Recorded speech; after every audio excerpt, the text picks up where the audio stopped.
Hi everybody and welcome to Tom Wright Art, another amazing interview, some artists here in Blackpool. Thanks so much for joining me.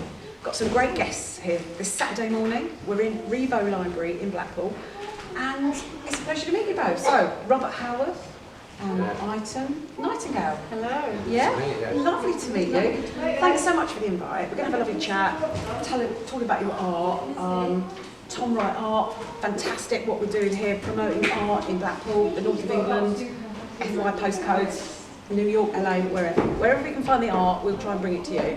But it's lovely to bring the artist to you. So we've rolled out of bed Saturday morning, thanks so much. And we're here at probably your first joint exhibition here in Blackpool.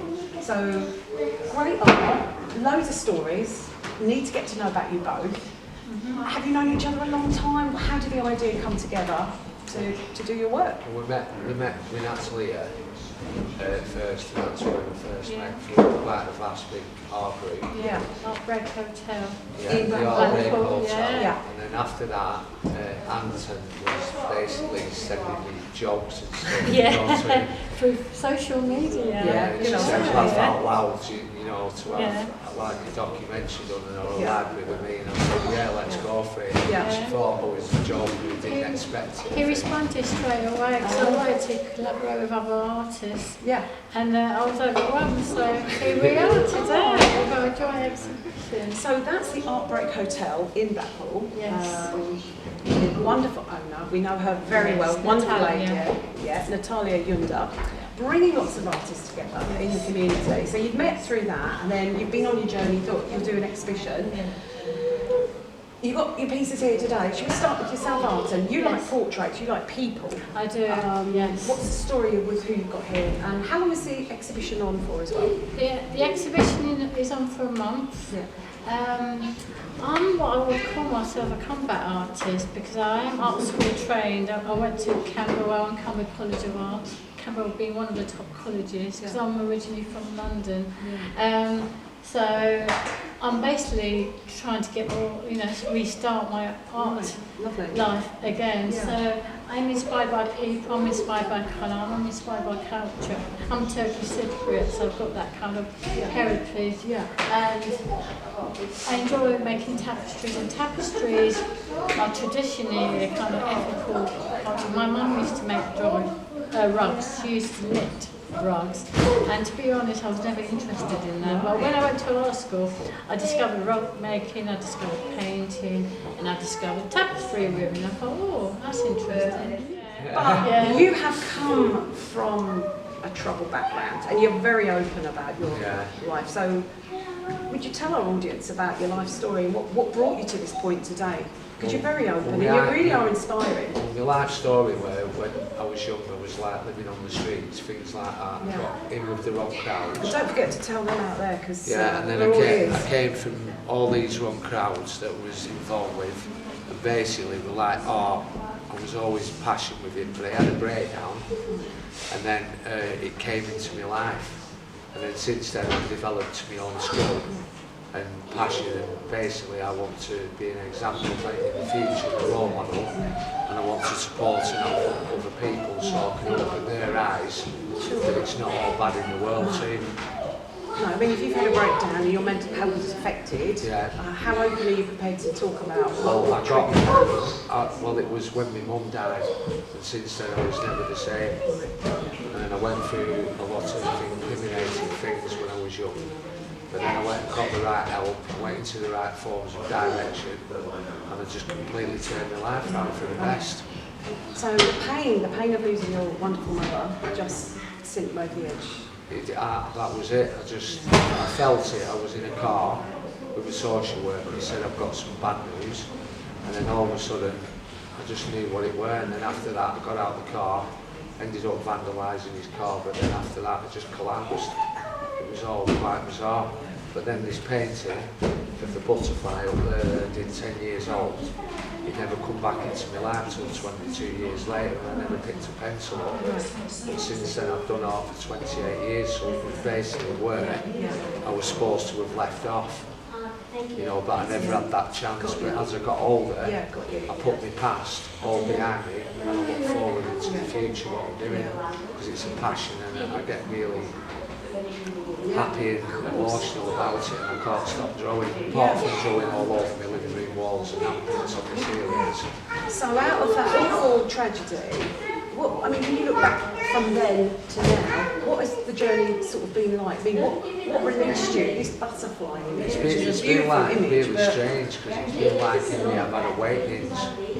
You know, so it's like all of a sudden it's hit me out of the blue, and then what's happened is, you know, I've actually realised who I am inside. Whereas I'm a living artist, and it's what I was born to do, basically. I mean, was the artist there before this tragedy? Yeah, I mean, we've all suffered loss. I was always very creative from being born, very creative. But society, life just encloses us, doesn't it? So When- that man was still... Well, when I got took to children's homes when I was young, with mum, I was in her arms, but I was only like 1.5. And she put, I had pencils in my hand, so I've always been creative, I just live for it, I love it. It's nice, my passion and drive. And there's a lot of people here in Blackpool that may not have had all the opportunities, but it just shows you don't necessarily need to be at art school. You've been to art school, you haven't, and anything can happen from life. Well, it's about opportunities, and it's about you getting out there and you making come reality and making these options come your way. But not all people are, you know, inside themselves, like with the knowledge. You have to learn the knowledge as well, and go to the right forms of people to be able to create your future as well. Of course, and when we look at some of this art here, is the old Robert in there? Or is this It's a new Robert? mixture of emotions and feelings, but it's all the hurt, anger, it's all the pain, things in me that have come out over the years, which was a good release for me, which in a way has been better than going out there and hurting other people in life. But you're actually developing something where a lot of people are telling me I'm on like the tip of the iceberg of becoming famous. But that's because I've never give up. And if you've got positivity in you, and you never give up and you go forward, then it's going to happen for you, innit? So your art's evolving all the time. You'll never stop painting. You're never going to stop doing tapestry. Let's talk again, Ayten, to you. You've got some different tapestry here, which is, how do you describe these two? Well, the last one is Antigua. It's where I got married. Yes, 21 years ago. So yeah, it was a bit of a whirlwind because I actually wasn't sure if I was going to get married or not. So I remember going there and taking pictures. I thought I might as well produce a tapestry. So what's in the colours? I mean, how do you make something like that? How does that represent? That is actually I can't remember exactly where it is, but it's definitely Antigua. It's not Love Island, by the way. No, Hey. no, I got married very late. But I love oil painting.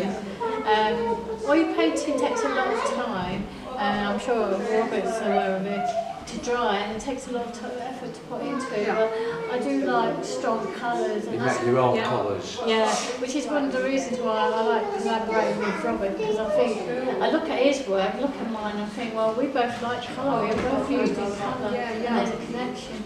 I mean, I don't necessarily call myself an abstract artist, but some of my work does look very abstract. But I do like people, I do like music, and I do like... Well, what's to say what's right and what's wrong? Absolutely. You should go where you move and draw how it feels and how it comes out. And it just comes out how you feel. Because you're never going to get the same painting again. That's the amazing thing about it. I think my art, I don't know, it's like looking at the same, similar to these two you've done. They look like what they are, but then you see completely something And it just different. comes from your heart as well.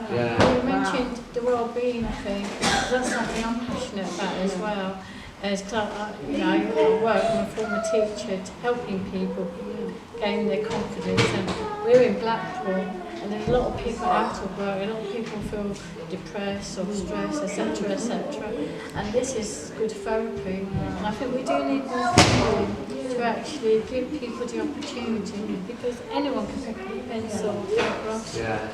I actually think what they need though is the inspiration, and when people are honest and real, you can start Real art people. with virtually nothing, and just to feel and inspire You people. are your own inspiration, and it's about you inside pushing yourself And it's with believing that yourself. drive. But Yeah. when people are in despair, I mean, it just shows that you can turn your life around. Even through the most extreme pain, you can turn that pain into art. It's positivity.